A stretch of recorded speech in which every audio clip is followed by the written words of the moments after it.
Aujourd'hui, j'évoquerai deux compagnons du saint prophète Mohammed paix soit sur lui. Le premier est Munzir bin Muhammad. منذر بن मोहम्मद का ताल्लुक कबीला बनु जहजबा से था। Il appartenait à la tribu Jahjaba après s'être établi à Médine. Eh bien, le saint prophète paix soit sur lui a établi un lien de fraternité entre Munzir bin Muhammad et Tufail bin Haris.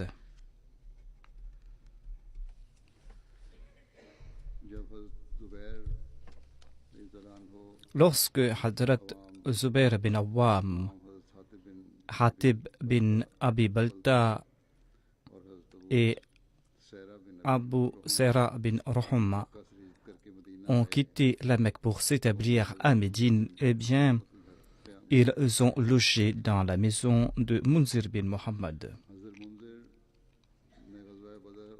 Munzir avait participé aux batailles de Badr et de Houd et il est tombé en martyr lors de l'événement ou de l'incident à Bir Ma'ouna.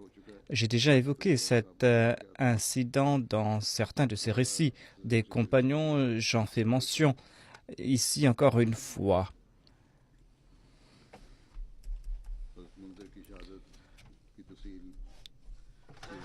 Sirat, dans son ouvrage Sirat Khatam an-Nabiyyin, eh bien, Hadrat Mirza Bashir Ahmad a évoqué donc ce récit. Il a déclaré que Munzir bin Muhammad était donc parti, et généralement ils sont partis des Ansar. Ils étaient 70, ils étaient tous des qaris, c'est-à-dire ils récitaient le Saint-Coran et la journée, ils collectaient du bois. Ensuite, ils vendaient ce bois, c'était là leur gagne-pain, et ils passaient leur nuit dans l'adoration de Dieu. Lorsque ces gens, ces qaris, sont arrivés dans ce lieu qui est appelé Bir Marouna en raison d'un puits d'eau, eh bien, un de ces individus, Haram bin Milhan, qui était l'oncle de Anas bin Malik, eh bien, il a apporté le message de l'islam. Eh bien, il a transmis ce message à Amir bin Tufail. Lorsque Haram bin Milhan a été envoyé vers Amir bin Tufail en tant que représentant du saint prophète Mohammed paix soit lui, eh bien, au tout début, lorsque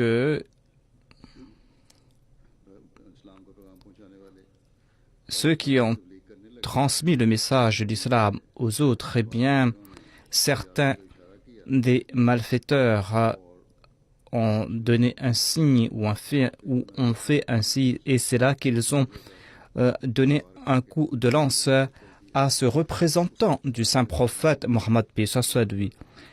Haram bin Milhan, le représentant du saint prophète Mohammed paix soit lui, lorsqu'il a été blessé, il a déclaré Allahu Akbar fustu bi rabbil Kaaba. Allah est le plus grand, par le Seigneur de la Kaaba, j'ai atteint mon objectif. Amir bin Tufail ne s'est pas arrêté là. Il a tué ce représentant du saint prophète. Ensuite, il a soulevé ces autres tribus contre les musulmans. Mais ils ont dit, ces autres tribus, que nous n'allons pas nous attaquer aux musulmans. Eh bien, Amir est parti voir les Banu Sulaym et il est parti voir d'autres tribus qui étaient dans les environs. Selon le récit de Bukhari, eh bien, c'était ces mêmes personnes qui avaient envoyé une délégation au saint prophète et qui ont demandé au saint prophète d'envoyer des enseignants. C'est ainsi que tous les membres de cette tribu se sont ligués contre ces quelques musulmans qui ont été envoyés par le saint prophète. Eh bien, lorsque les musulmans les ont vus, nous ont dit que nous ne sommes pas venus vous combattre. Nous avons été envoyés comme le saint prophète Mohammed pour accomplir une tâche. Et nous n'avons pas l'intention de nous battre contre vous. Mais ils n'ont rien compris, n'ont rien entendu. Ils ont dégainé leurs épées. Parmi ces compagnons qui étaient présents, eh bien, il y avait un de ces compagnons qui a pu s'échapper. Il s'appelait Ka'b bin Zayd. Il est monté sur une colline. Et d'après d'autres récits, les kuffars ont pu s'attaquer à lui. Et il a été blessé et ils croyaient qu'il était déjà mort et ils l'ont laissé. Mais en fait, il était vivant et il a pu prendre la fuite. 2 personnes parmi ses compagnons, Amr bin Umayya, Zamri et Munzir bin Muhammad, ces 2 étaient partis faire paître les chameaux et s'étaient séparés des autres musulmans. Ils n'étaient pas là et ils ont regardé ce qui se passait dans leur camp. Ils ont constaté qu'il y avait des oiseaux qui se sont soulevés, qui s'envolaient. Ils ont compris ce signe. Lorsqu'il y a de la poussière, lorsqu'il y a des oiseaux qui s'envolent, cela veut dire qu'ils ont compris qu'il y a eu un combat quelque part. Eh bien, ils sont retournés dans leur camp et ils ont vu le carnage qui a été commis par ces mécréants, ces infâmes. Eh bien, ils se sont décidés sur la marche à suivre. Un de ces 2 compagnons a déclaré que nous devons partir immédiatement et partir à Médine, informer le saint prophète Mohammed lui à propos de la situation. Mais son compagnon a rejeté cette opinion. Et il a déclaré que je ne vais pas fuir là où notre amir Munzir bin Amr a été tué et tombé à martyr.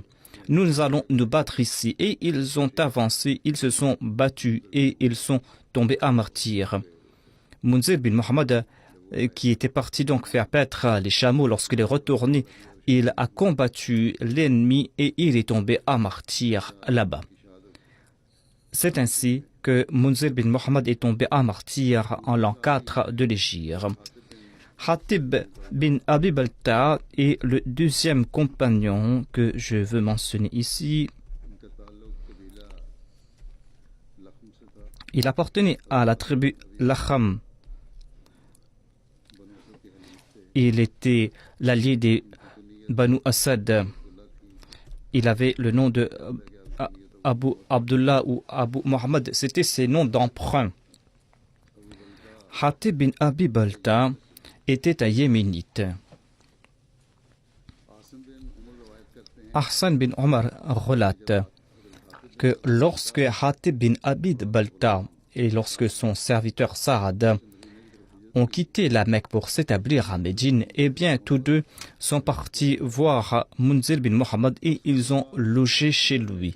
Le saint prophète Mohammed lui a établi un lien de fraternité entre Hatib bin Abi Balta et un autre compagnon. Et selon un autre récit, Uway bin Saïda et Hatib bin Abi Balta ces 2 frères étaient liés par ce lien de fraternité. Hatib bin Abi Balta avait participé à la bataille de Badr, d'Uhud, à la bataille du Fossé et à toutes les campagnes et les batailles menées par le saint prophète Mohammed lui. Le saint prophète Mohammed lui avait donné un message vers le Mahoris d'Alexandrie. Hatib Abi Balta était un archer et on rapporte aussi que Hatib bin Abi Balta était le meilleur des cavaliers et des poètes des Arabes de l'époque pré-islamique. Et on dit aussi que il était l'esclave de Ubaydullah bin Hamir. Et il avait fait un engagement avec son maître il a payé le prix de sa liberté après la conquête de la Mecque pour pouvoir s'affranchir.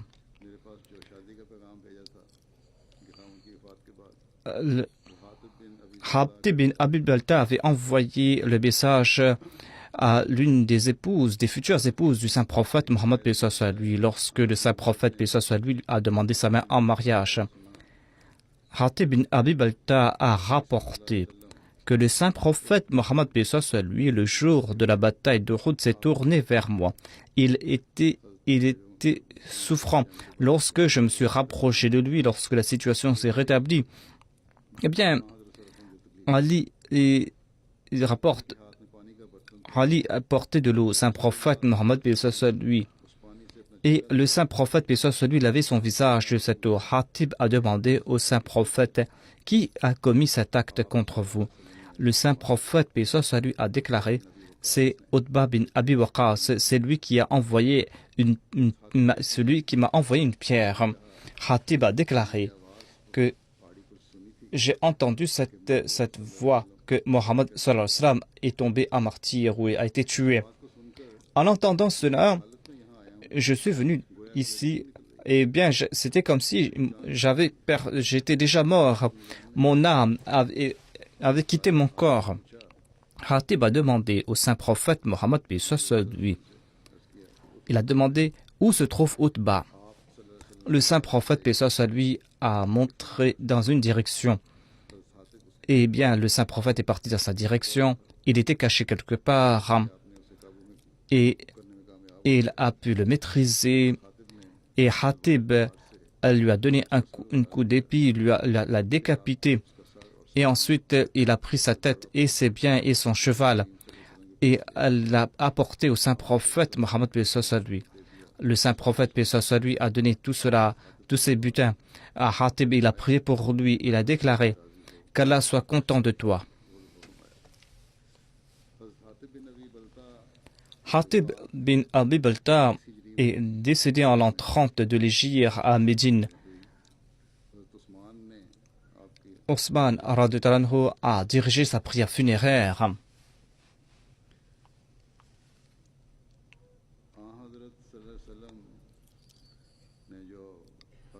Le saint prophète Mohammed paix soit lui avait envoyé cette lettre à Maquris d'Alexandrie, et Mirza Bashir Ahmad écrit que la troisième lettre envoyée au roi, eh bien, le deuxième calife a dit que c'était la quatrième lettre. En tout cas, le saint prophète paix soit lui a envoyé plusieurs lettres pour inviter différents rois et souverains à l'islam. Et il y avait cette lettre qui a été envoyée au wali d'Alexandrie, qui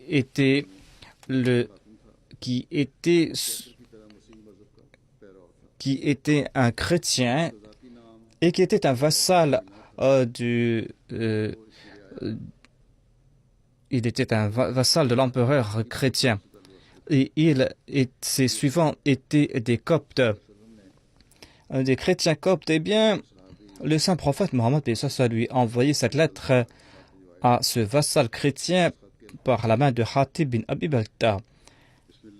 Et il disait dans ce message: Bismillah ar-Rahman ar-Rahim, bin Muhammad bin Abdullah Rasulillahi ila Maqaqis. Assalamu alaikum wa rahmatullah. Il dit: je vous invite vers l'islam, acceptez et Allah va vous accorder différentes bénédictions. Aux gens du livre, venez vers une parole qui est similaire entre nous et vous, à savoir que nous n'allons adorer qu'Allah l'unique et que nous n'allons lui associer personne. Et que nous n'allons pas prendre d'autres dieux en dehors d'Allah. Si vous vous détournez, eh bien, nous témoignons que nous sommes musulmans, nous nous sommes soumis. Ainsi, le saint prophète a envoyé ce message à ce chrétien que je commence par le nom d'Allah. Cette lettre vient de la part de Mohammed au chef des Coptes, Maquaqis, la paix soit sur celui qui accepte la direction. Ô vassal d'Égypte, je vous invite vers l'islam. Acceptez le message de l'islam, soumettez-vous à Dieu, car c'est cela la voie vers le salut. Allah va vous récompenser doublement. Mais si vous vous détournez de ce message, eh bien, sachez que vous serez porteur des péchés de votre peuple. Aux gens du livre, eh bien, venez vers cette parole qui est similaire entre nous et vous, à savoir que nous n'allons adorer que Dieu l'unique et que en aucun cas nous n'allons associer des partenaires à Dieu et que nous n'allons pas abandonner Dieu pour prendre d'autres seigneurs en dehors d'Allah. Et s'ils se détournent, eh bien, dis-leur que nous témoignons que nous sommes obéissants envers Dieu l'unique. Voilà ce message que le saint prophète a envoyé à ce souverain chrétien. Lorsque Hatib bin Abi Balta a reçu ce message, eh bien, il a rencontré les courtisans de ce dirigeant. Il a présenté la lettre. Makhawqis a lu la lettre. Eh bien, par la suite, il s'est adressé à Hatib bin Abi Balta. Il lui a dit d'un ton moqueur que si il est le prophète de Dieu, eh bien, au lieu d'envoyer cette lettre, pourquoi est-ce qu'il n'a pas prié pour que Dieu l'impose sur moi? Pourquoi est-ce qu'il n'a pas fait cette prière? Eh bien, Hatib a répondu que si ce que tu dis est vrai, eh bien, cela peut s'appliquer à Jésus. Pourquoi est-ce qu'il n'a pas fait de telles prières contre ses adversaires, ses ennemis? Ensuite, Hatib a dit à Makhawqis que réfléchissez davantage, car ici en Égypte, il y avait une personne, c'est-à-dire un pharaon, qui passait par là et qui disait qu'il était le Seigneur de tous les mondes et qu'il était le Dieu d'ici-bas. Et Dieu l'a attrapé ici-bas. Et il en a fait de lui un signe pour ceux qui l'ont devancé et ceux qui l'ont succédé. Eh bien, je vous dis que tirez leçon de telles situations. Attention que les autres viennent tirer des leçons de votre situation à vous. Makhawqis a déclaré, eh bien, lorsqu'il a vu le courage avec lequel Hatib a déclaré, il a dit que nous avons déjà une religion. Et tant que nous n'avons pas trouvé de meilleure religion, nous n'allons pas l'abandonner, cette religion. C'est-à-dire, nous n'allons pas abandonner le christianisme.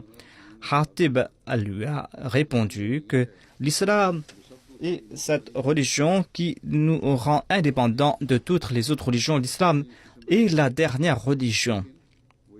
Cependant, l'islam ne vous interdit pas de rejeter Jésus-Christ. Au contraire, l'islam nous demande de croire dans tous les véritables prophètes. Moïse a donné la bonne nouvelle de l'avènement de Jésus, de même Jésus a donné la bonne nouvelle de l'avènement du saint prophète Mohammed sallallahu alayhi wa sallam. Makhawqis a commencé à réfléchir. Mais dans une autre réunion, dans laquelle il y avait des grands prêtres, Makhawqis a demandé à Hatib que j'ai entendu dire que votre prophète a été chassé de son pays. Et il a dit pourquoi est-ce qu'il n'a pas maudit ceux qui l'ont expulsé de sa terre? Il a été expulsé de Médine. Pourquoi est-ce qu'il n'a pas maudit ceux qui l'ont fait sortir afin de détruire ces gens-là et afin que le prophète soit en paix? Hatib a entendu ce qu'il disait et il a répondu que notre prophète n'a été contraint de quitter sa terre, c'est tout. Mais votre Messie, quant à lui, les Juifs l'ont attrapé et ils ont voulu le tuer sur la croix. Mais même dans ce cas, il n'a pas maudit ses tortionnaires, ses adversaires. Makhawqis, lorsqu'il a entendu ce message, cette réponse, il a dit que certes, tu es intelligent et tu as été envoyé comme ambassadeur de la part d'une personne éclairée et perspicace. Il a dit que j'ai réfléchi sur cette question et je crois qu'il n'a pas donné de mauvais enseignements et il ne nous a pas interdit de bonnes choses. Ensuite, il a pris sa lettre, il l'a signée et il a confié cette lettre à une personne digne de confiance. En tout cas, donc, il a honoré cette lettre. Par la suite, Makhawqis a fait venir son scribe et il a écrit une lettre au saint prophète Mohammed lui et il a confié au saint prophète. Il a dit dans cette lettre, la traduction se lit ainsi: au nom de Dieu qui est gracieux et miséricordieux. Cette lettre vient de Mohammed bin Abdullah sallallahu alayhi wa sallam et de la part des chefs des Coptes de l'Égypte, que la paix soit sur vous. J'ai reçu votre message, j'ai réfléchi sur votre message, je savais qu'un prophète devait être suscité par Dieu. Mais je croyais qu'il viendra en Syrie, ce prophète, et non pas parmi les Arabes. Eh bien, j'ai honoré votre ambassadeur et je vous envoie 2 filles avec 2 filles qui sont honorées parmi les Coptes, qui appartiennent à une grande famille, à de grandes familles. Je vous envoie aussi quelques cadeaux et je vous envoie aussi mulet wasra. Il est évident à la lumière de cette lettre que Makhawqis avait bien traité l'ambassadeur du saint prophète Mohammed lui et il avait montré un intérêt pour le message du saint prophète Mohammed mais en tout cas il n'a pas embrassé l'islam et selon d'autres récits on a compris qu'il est décédé chrétien. Mais la conversation qu'il avait a démontré qu'il était intéressé par la religion, certes, mais il n'a pas montré l'intérêt qu'il fallait. Il n'a pas montré le sérieux. Ainsi, il a fait preuve de courtoisie à l'égard du message du saint prophète Mohammed lui, mais il a rejeté le message. Il a envoyé ses 2 filles, et parmi ces filles, il y avait Maria.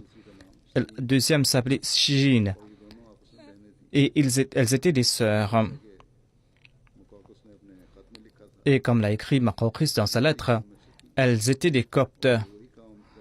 Et Makhawqis appartenait donc à la nation copte. Et ces 2 filles n'appartenaient pas à une famille ordinaire, mais selon Makhawqis, ces 2 filles avaient un statut éminent dans leur nation. Mirza Bashir Ahmad écrit à ce sujet que c'était là une tradition parmi les Égyptiens, c'est-à-dire que lorsqu'ils veulent accroître leurs relations avec certaines personnes, eh bien, ils leur envoient des filles de leur famille afin qu'ils se marient avec elles.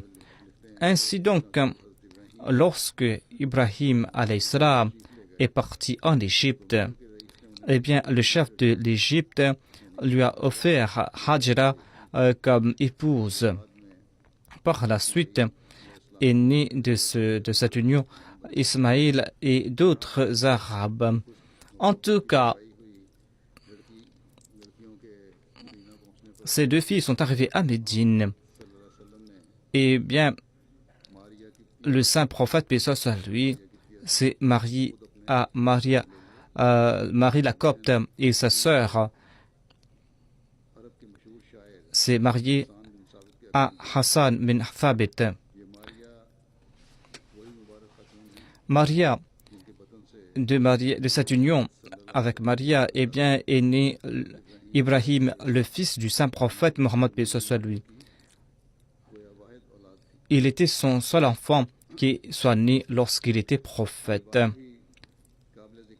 Et on doit aussi mentionner un autre point, à savoir que ces 2 filles, avant de venir à Médine, eh bien, elles étaient déjà musulmanes. Le saint prophète a reçu un mulet, aussi un cadeau. Ce mulet était de couleur blanche, et bien le saint prophète y voyageait et il l'avait utilisé lorsque qu'il avait utilisé lors de la bataille de Hunayn. Dans la lettre écrite à Makhawqis, eh bien, Hadrat Muslim Maud avait expliqué que cette lettre est la même et les paroles sont les mêmes qui ont été envoyées au roi de Rome. Mais la seule différence est que si tu n'acceptes pas, eh bien, tu vas porter les péchés de la nation romaine. Et ici, il est dit que tu vas porter les péchés de la nation copte. Makhawqis n'était pas dans sa capitale lorsque Khatib est venu, il était en Alexandrie. Khatib est parti là-bas et là-bas, le roi a été dans une réunion. Khatib, c'était peut-être sur une île. Eh bien, Khatib est parti là-bas, étant donné qu'il il a annoncé à vive voix qu'il avait apporté une lettre et qu'il voulait présenter ce message.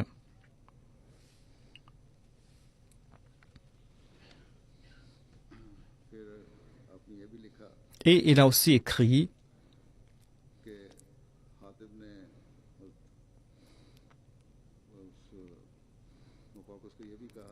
il a dit à Makhawqis que je jure par Dieu, Moussa n'a pas donné autant de nouvelles à propos de Jésus, autant de nouvelles que Jésus a donné à propos du saint prophète. Et nous t'invitons vers le saint prophète Mohammed, paix soit lui, tout comme vous invitez les Juifs vers Jésus. Et chaque prophète appartient à une nation. Chaque prophète fait naître une nation et il incombe à la nation de l'honorer. Étant donné que vous avez vécu à l'époque de ce prophète qui a été suscité pour le monde entier, eh bien, il vous incombe d'accepter ce messager. Et notre religion ne nous interdit pas de suivre Jésus-Christ. Au contraire, nous demandons aux autres aussi de croire dans Jésus. C'étaient des personnes qui, courageusement, avec beaucoup de sagesse, ont accompli leur message. Face à un roi, face à n'importe quelle personne, ils n'avaient aucune peur pour présenter leur message.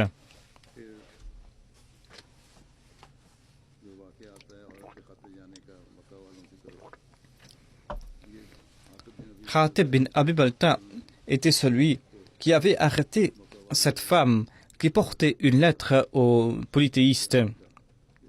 Dans la lettre dans laquelle on informait secrètement que le saint prophète allait venir à la Mecque.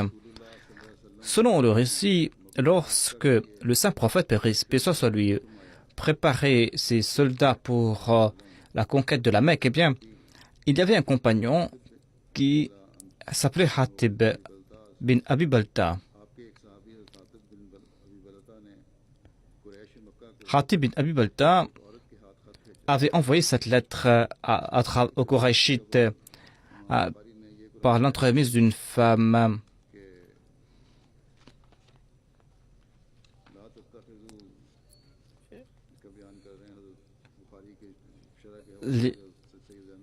Sayyid Zayn al-Abidin Sahib a commenté donc sur ce verset La tatakhidhu duni wa aduwakum awliya. La tatakhidhu aduwi wa aduwakum awliya. C'est un verset du Saint-Coran où il est dit oh vous qui croyez, ne prenez pas vos ennemis et mes ennemis pour amis. Selon Ali radhiyallahu, le saint prophète Mohammed paix soit lui m'a envoyé Zubair et Miqdad bin Aswad et il nous a dit partez lorsque vous allez atteindre ce lieu dit Rawda Khaqa. Eh bien, lorsque vous avez arrivé là-bas, vous allez voir une femme sur une monture. Elle porte une lettre.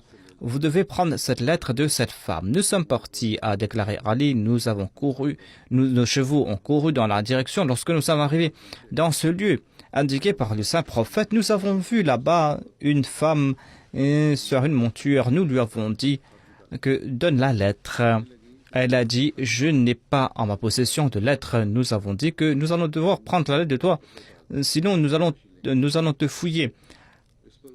Eh bien, cette femme a fait sortir cette lettre et nous avons transmis cette lettre au saint prophète. Et il était écrit dans la lettre que Hatib bin Abi Balta informait des gens de la Mecque à propos de l'intention du saint prophète, paix soit lui.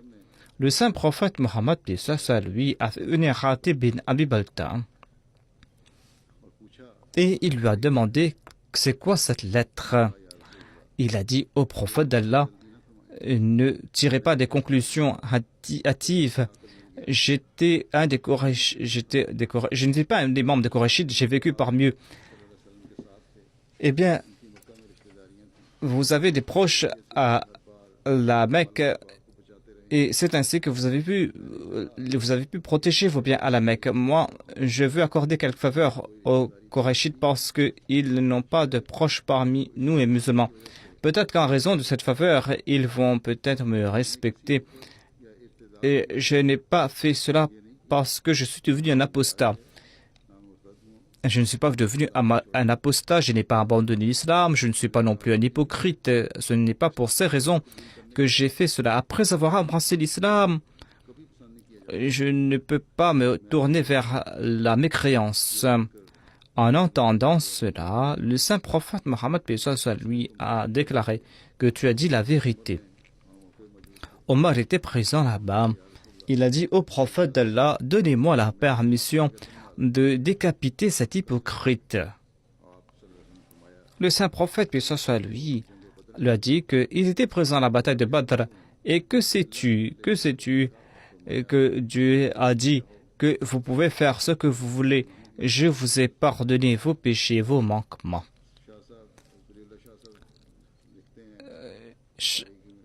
En commentant donc sur le recueil de Bukhari, Zainul Abidin Sahib écrit que cette femme était une polythéiste, disait-on. Ali Abu Mursad et Zubair l'avaient poursuivi et on dit que cette femme était sur un chameau et on dit que dans un autre récit que lorsqu'elle a vu, elle a fait sortir la lettre. Nous avons transporté cette femme au saint prophète Mohammed lui. Omar a déclaré que Hatib a été injuste, a fait preuve de malhonnêteté envers Allah et son prophète. Le saint prophète a demandé est-ce que Hatib bin Abi Balta n'avait pas participé à la bataille de Badr? Et j'ai l'espoir que Dieu va pardonner les gens de Badr, car il a déclaré que le paradis vous est acquis et je vous ai couvert vos péchés, je vous ai pardonné. En entendant cela, il y avait des larmes dans les yeux de Omar. Il a dit que Allah et son prophète savent le mieux. Abu Bakr avait envoyé Hatib à Makhawqis. Il y avait donc un pacte de paix qui a été établi entre le deuxième calife de l'islam et Makhawqis.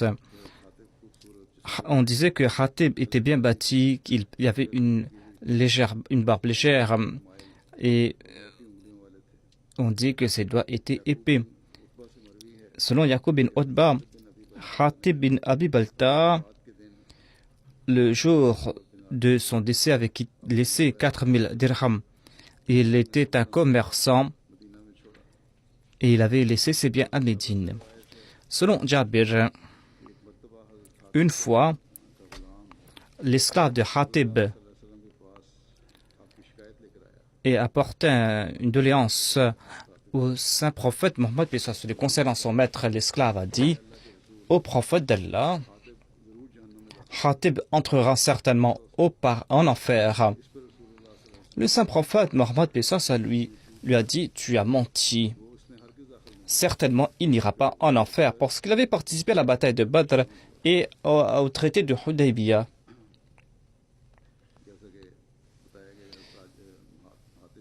Hatib était un commerçant, donc il vendait ses biens dans le marché. माल फरोख्त करने और कीमतों को मुकर्रर करने की जो इस्लामी तालीम है Et les enseignements de l'islam sur les prix, je dois en faire mention. Ici, Hadrat Muslim Maud a évoqué cela. Il dit que, à l'époque du saint prophète Mohammed, paix soit sur lui, à Médine, l'islam, l'État islamique a contrôlé les prix des denrées et des marchandises. Et selon les hadiths, Omar radhiyallahu anhu est parti dans les marchés et il a vu là-bas qu'il y avait quelqu'un, अलमुसल्ला नामी बाजार में Hatib bin Abi Balta, सूखे अंगूरों के रखे बैठे qui avait placé devant lui deux sacs de dattes ou d'apricots selon certains. Et il a dit que pour un dirham, vous aurez deux mouds ou deux unités. Le prix était plus bas que dans le marché. Omar a dit que tu dois partir vendre. Tu dois vendre on ne doit pas vendre cela dans le marché à si bas prix parce que cela va affecter les prix des marchés et les gens auront des doutes concernant les marchés sur les vendeurs parce que il y a d'autres qui sont en train de vendre à des prix qui sont plus chers. Hadrat Muslim Maud dit que les fuqaha ont débattu à ce propos. Certains disent que par la suite Omar avait changé d'opinion. Mais en tout cas, les fuqaha acceptent l'opinion du calife Omar. Et ils disent que la tâche de l'État islamique est de fixer les prix des denrées. Sinon, cela va affecter l'honnêteté de la nation. Sinon, on trouve mentionné ici de ces marchandises que l'on vend dans le marché ouvertement. Cela ne concerne pas les marchandises que l'on vend individuellement. Ici, cela ne concerne pas cela. Ainsi donc, toute chose qui est vendue dans les marchés, eh bien, selon l'islam, il faut que tous ces denrées similaires doivent être vendus au même prix afin que les négociants, les marchands ne vendent pas cela à des prix différents. Cette opinion est soutenue par différents récits.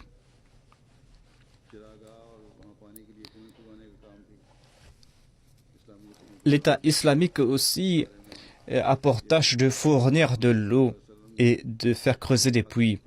Et le saint prophète avait confié cette tâche à Hatib bin Abi Balta. Il dit que lorsque on est retourné de la bataille avec les Banu Mustalik, le saint prophète Mohammed lui est passé dans un lieu. Et là-bas, il a vu beaucoup d'herbes. C'était un terrain très vaste.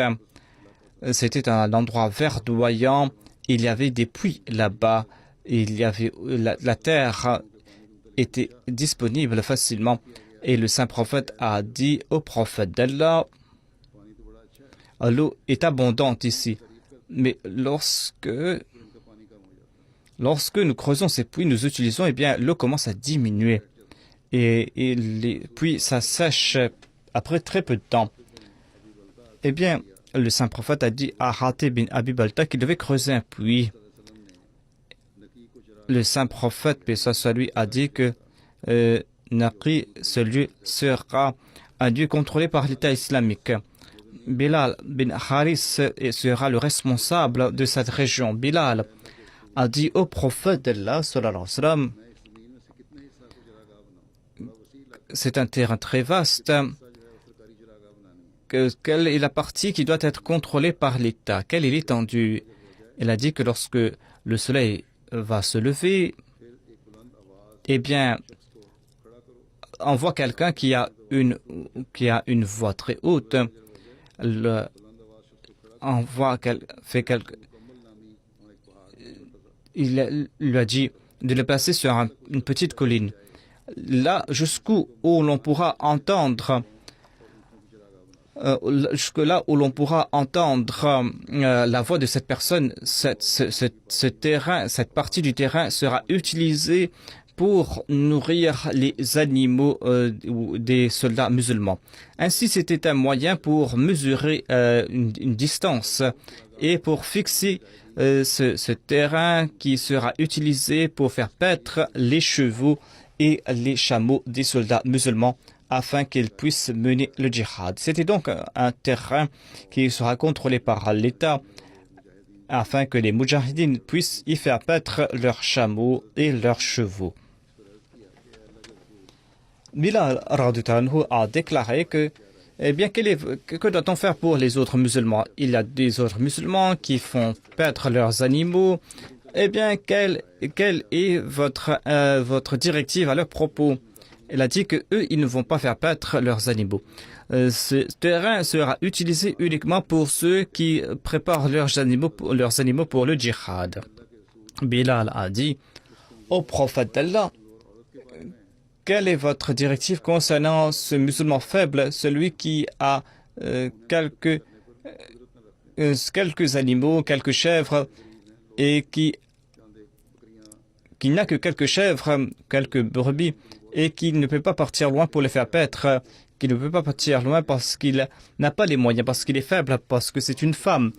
Eh bien, le saint prophète a déclaré, eh bien, ceux-là, ils peuvent faire paître leurs animaux sur ce terrain, c'est-à-dire ces autres personnes peuvent profiter de ce terrain de l'État. Ainsi donc, le terrain de l'État, de la nation, a été utilisé pour les objectifs de la nation. Eh bien, les pauvres aussi pourront en profiter dans une certaine mesure.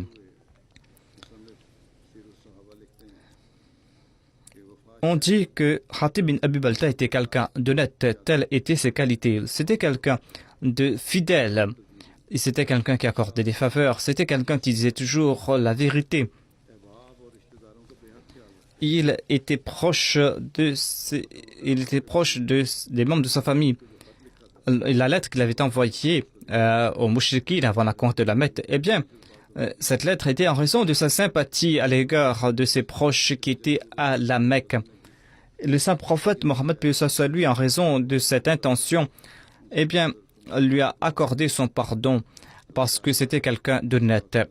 Qu'Allah fasse que nous puissions nous aussi posséder les qualités de ses compagnons et qu'Allah exalte davantage le statut de ses compagnons.